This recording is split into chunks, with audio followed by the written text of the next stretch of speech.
Wan Wan opened her eyes.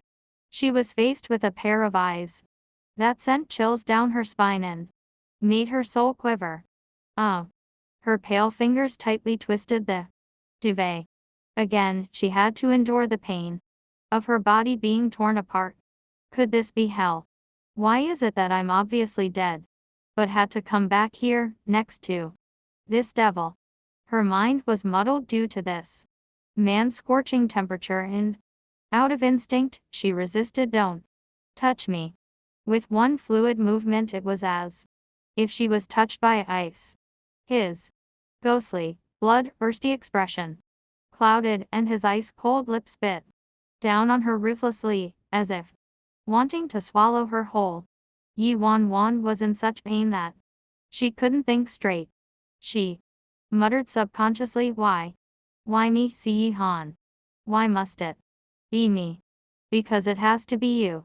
Hearing his deep and hoarse voice was like a shackle of chains that imprisoned her soul. Upon hearing the same answer he'd given her in her previous life, Wan Wan fell into a coma. When she opened her eyes again, the darkness of the night sky had turned into daylight. A floral scent filled the air and the warm glow of the sun filtered in, momentarily dissipating her uneasiness. Yet, in the next second, Wan Wan tensed up again.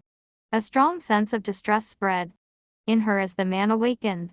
His arm around her waist tightened. She was akin to a pillow being held in his arms, still leaving. Next to her ears whispered the voice that gave her the creeps. Out of her survival instincts, Wan Wan shook her head. She was unsure whether he believed her. He glanced at her for a moment and then looked down, giving her little kisses on her lips, chin and neck. The heavy, hot breath buried in her neck gave her warning signs all over her body. She was like a deer who'd been bitten by a predator. She didn't dare move an inch. After what seemed like forever, he finally let her loose.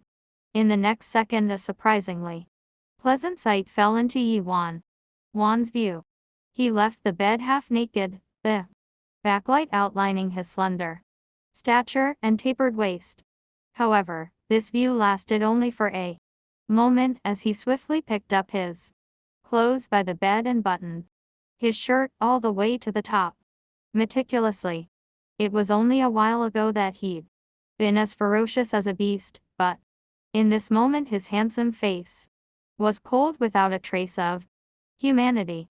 It wasn't until she heard the sound of the door shutting that Wan Wan allowed her nerves to relax. She could finally reflect on her current situation. She slowly glanced at the furnishings around her and also at her own reflection in the vanity mirror opposite. The black lips of the girl in the mirror had been gnawed at till there was only a faint color left, and the makeup on her face had been completely smeared by tears and sweat. On her body filled with bruises and hickeys was a horrific and bloody tattoo. She couldn't believe this was how she looked at only 20 years old. At that time, in order to distance herself from Si Han, she purposely made herself look ugly and disgusting. Now she'd actually been reborn. Suddenly an overwhelming sense of fear and despair caused her to choke. Why? Why have I returned to 7 years in the past? I'd rather die than return here, back by this devil's side. She clearly remembered that this was where she and Si Han first had sex, and she'd been tormented thoroughly for countless nights. Afterwards, she'd lost her lover, her family, even her dignity and freedom. She'd lost everything. Must one go through all of it again? No, since God's given me a chance to live again, I have to change it all.